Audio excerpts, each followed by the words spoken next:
Hello, my name is Andrea. Welcome back to my channel. Today I want to talk all about kindergarten, homeschooling kindergarten. And you can do this for very little money. I titled this video, How to Homeschool Kindergarten for Less Than $50, but actually, you probably don't even need more than $30 to do what I'm going to share with you today. First of all, I'm just going to do a quick share of the things that I would use if I were to do it all over again. My kids are going into the 2nd and 4th grade now. First of all, if you just have a 5-year-old, just know that where their birthday is for me made a huge difference. When my son started kindergarten, he was older than when my daughter started kindergarten. At that young age, it's still like 6 months of a difference is kind of a huge difference. So while my son was ready to roll, starting to learn how to read, basically on the September that he would start kindergarten, my daughter, not so much. But then when I thought about it, I was like, oh, his birthday is in December, hers is in late May. And yet they kind of started reading at the same point in their lives. It's just, it would fall different if you were thinking about it in a school year. First of all, you're starting on the homeschool journey. Get your mind out of the official school year. It has everything to do with your own child and if they're ready to begin or not. If your child is ready to begin learning how to read, this is what I have used with both of my kids. Alpha-Phonics. I am a huge fan of Samuel Blumenfeld. If you haven't read his books, they are so great. And if you see his videos, he's passed away now, but he was just a wonderful resource for me. I'd certainly, as a parent, recommend you reading his book, Why Johnny Can't Read. No, wait, he didn't write that book. Rudolph Fleisch wrote that book, but he recommended it a lot. And Samuel Blumenfeld talked about that book, Why Johnny Can't Read, a lot. So he created Alpha-Phonics.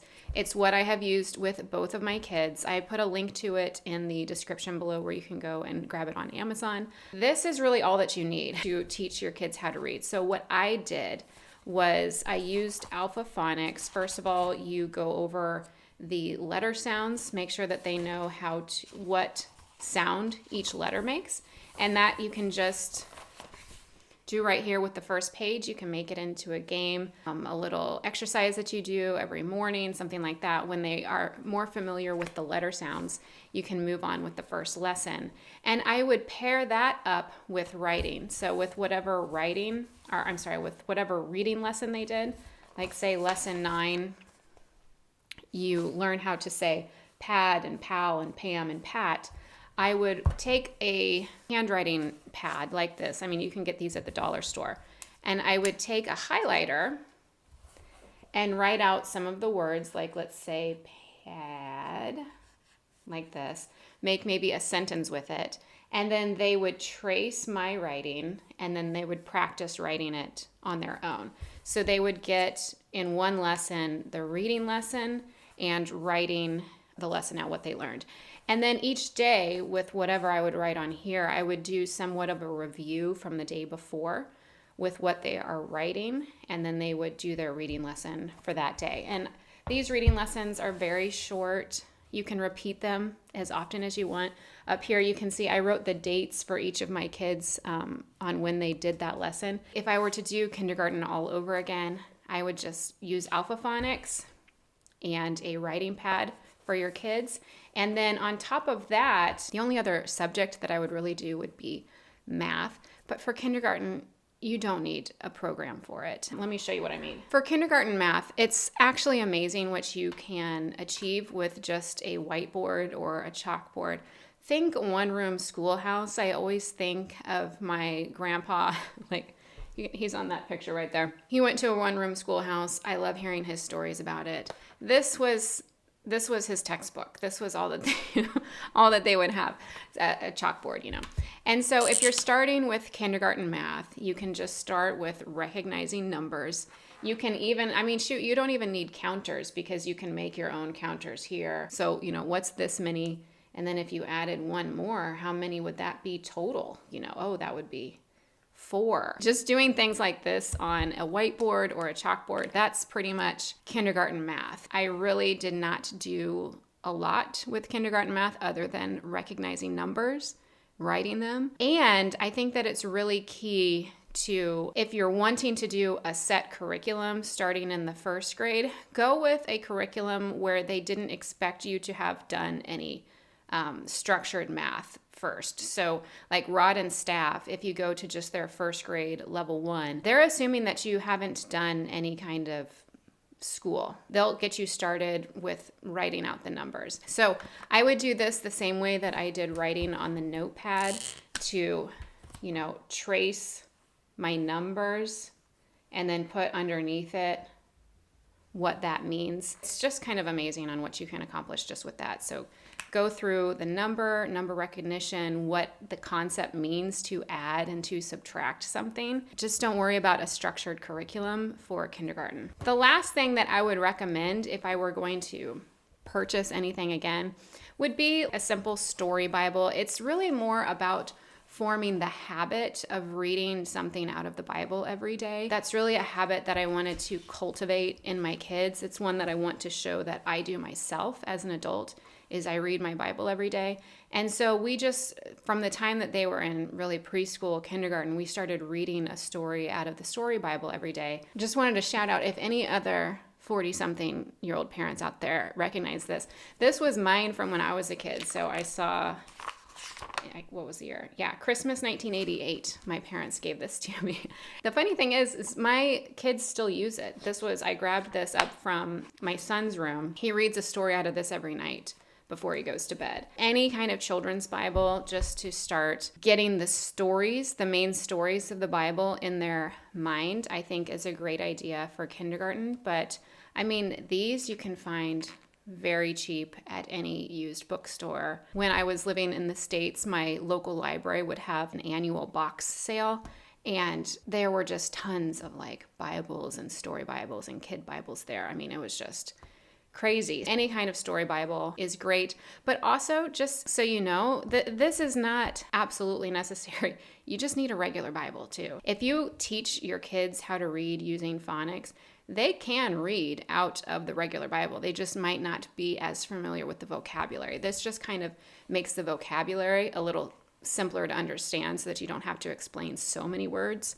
But if you use a phonics program, they can just start reading out of the Bible. You really do not need to spend a lot of money, less than $50, probably even less than that. Take full advantage of your local library. Also, just take advantage of this being an extra year for you to prepare yourself to teach your child. This is a book that I wish I had read before my kids started homeschooling, which is Home Education by Charlotte Mason. I only read this a year ago. There were so many things in it where I'm like, I'm glad I'm reading this now, but I wish I would have known this when my kids were 4. I would have done a lot of the suggestions that were in this book. There is so much developing that they can do while they're the kindergarten age that is not in a classroom or in your home doing homeschool stuff. There was just so much in here that I wish I had done. So I'll let you read this, but a lot of it is just very basic nature study type stuff, basic handicrafts type stuff, art things that I didn't do with my kids and I wish that I did.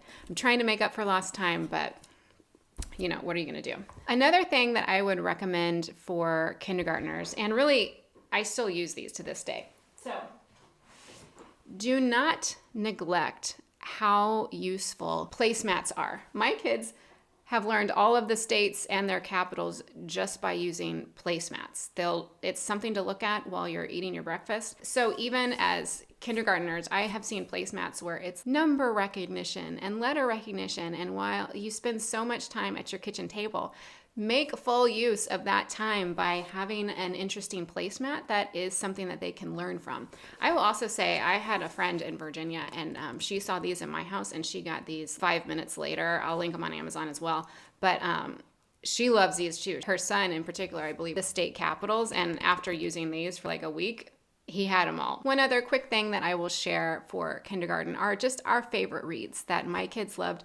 And, Charlotte Mason would say that kids should really only be hearing and listening to just really great classic stories. And these were some that just had my kids' full attention. All the Winnie the Pooh stories. This was great. This had 5 or 6 full Winnie the Pooh stories. And I had only ever seen the cartoons. I had never actually read the stories myself. And there were so many more funny details that I had never heard before. So Winnie the Pooh is a great one. Again, reading during meal times, lunchtime was a great chance to just share as many reading opportunities with my kindergartners as I could. Of course, Aesop for children, all of the Aesop fables, they're just short little things. So I would often do one of these in the morning after we would read a Bible story. It doesn't take but maybe 5 or 10 minutes. So these are also all just books that are super cheap and available. I mean, all of these you could certainly get at a library. They're also usually just very cheap. Some of them are even free because they're public domain. Okay, so those are two. Anything by James Herriot. These are just all classic stories written by a veterinarian in England, all just about his stories about working with animals. I'm in England, so of course we have to mention anything by Beatrix Potter is amazing, and my kids love, love, love the stories. So do I. It also really enhances their vocabulary. Last but not least, especially if you have boys, I mean, you've never seen him perk up so much as when I first read these books to him. One is St. George and the Dragon. Another is The Kitchen Knight. My son loves these books. My daughter does too, but my son in particular, like there's some fighting of dragons in here that he just could not take his eyes off the page. And so they're just beautifully illustrated. As you can see, this one I got used. We just absolutely love these books. So if you are moving into kindergarten, and especially if you have boys, you got to pick this up at your library or used bookstore or wherever. That is all that I have to share with you for kindergarten. I just want to encourage you. This is a very exciting time starting your journey with homeschooling your kids. I was thinking about this the other day, looking back on our journey homeschooling so far. And if I have one regret, it's that I focused a little too much on curriculum and finding the right curriculum, and just the time I put into researching things. Like, that's all good because you're trying to do the best job that you possibly can. And so I would just recommend starting slow with kindergarten. Get a basic phonics program, read as many classic stories to your kids as you can, play outside, prepare yourself, read some books, read that Charlotte Mason Home Education, read the book Know and Tell by Karen Glass. She does a great job in breaking down the Charlotte Mason method of literature education, I guess is what I would call it. So those are books that I wish that I had read prior. I hope that this was helpful, and I hope that you subscribe. I will see you in the next video.